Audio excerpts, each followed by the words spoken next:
1996. Yeah, let's say 97. Let's say 97, 98. When Biggie and Pac died. Yeah. Up to then. After that, the game got shitty. I would say so. I would say the game started to decline. Word.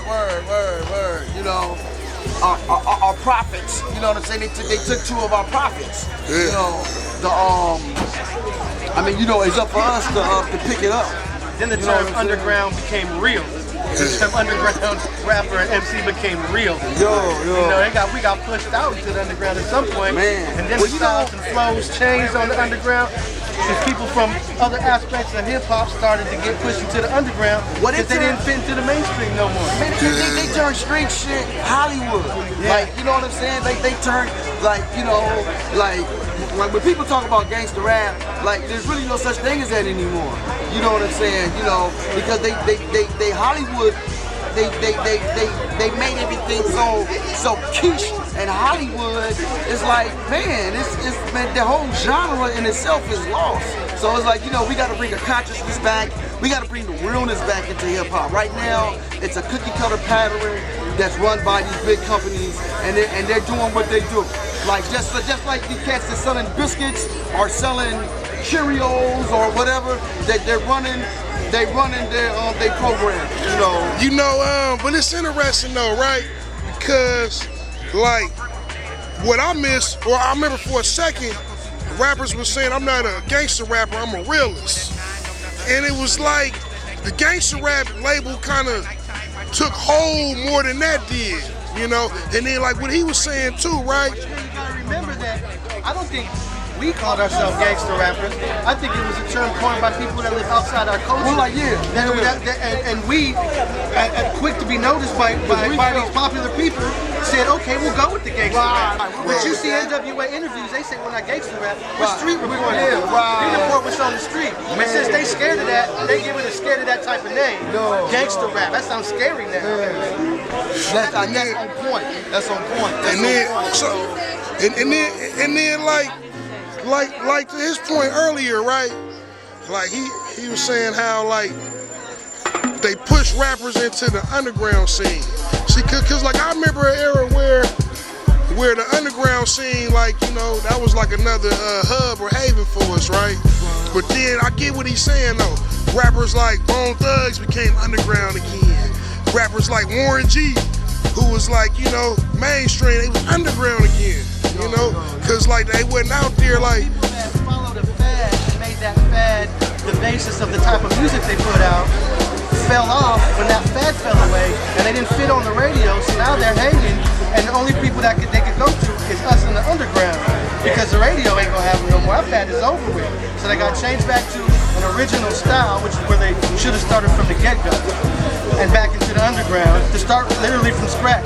Because you can't follow the fad and expect that to become something the basis of your career. You're putting a noose around your neck. Right. Especially if you were a cat that's trying to come up. I mean, you know, if you got a big major label behind you and they want to get some quick sales, well, okay, they're gonna pop you out there like everybody else, because they got the muscle to do that, to put you out there. But man, you trying to come up off a shoestring budget, by the time you get somewhere, that fad is over with, and you standing there like, oh, that shit is old.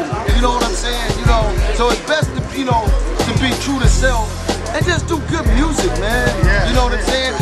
And be honest with yourself and take honest criticism from your friends and your peers. In other words, let your homies listen to it, but always let motherfuckers you don't know listen to it. You know what's motherfuckers is quick to tell that you. Is why you know not hurt your feelings and shit. We have such bad quality music out there because the homies just gas them up and they hit the streets with unmixed product, vocals too high, bass too high. Even on the content, it's like people let them say that, like questionable things. Like you want to put yourself out, you want to be known for that. I mean, you got to have some sort of monitor, which you hopefully hope is your homies.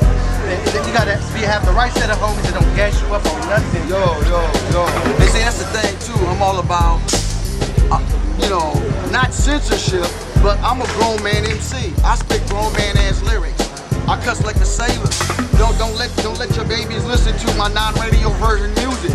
You know what I'm saying? You know, I got other stuff that that is for a younger audience or whatever, but like I believe that certain genres of music, even when I listen to KMEL or these other stations, some of this shit should even be played during prime time hours. And that's because R&B. even though it's not cussing, And that's R&B. the content is so explicit, you ain't got to cuss to figure out what they're talking about.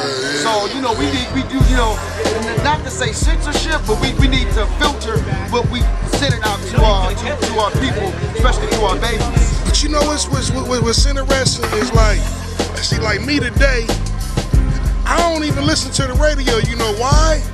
Because I came up in the era where hip hop was anti-radio. And that kind of just stuck with me. Like the radio just still ain't been cool. Even back when they start playing rap music, because they wouldn't play none of the hardcore shit that I like. You know? Right. But like what I want to ask you too, how long have you two been rapping?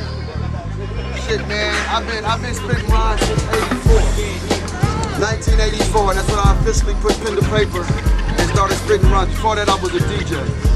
I've been rapping since about 85. Watching this man do his thing and blow up. Yo. Dope. So we need to find the Frisco Kid, man. That's what we need to The one that find. was on Home Church? I was in jail with him. Man, Frisco Kid. I was in jail, light-skinned cat. Yeah, Yeah, with a peanut head. I mean, not like that, but yeah.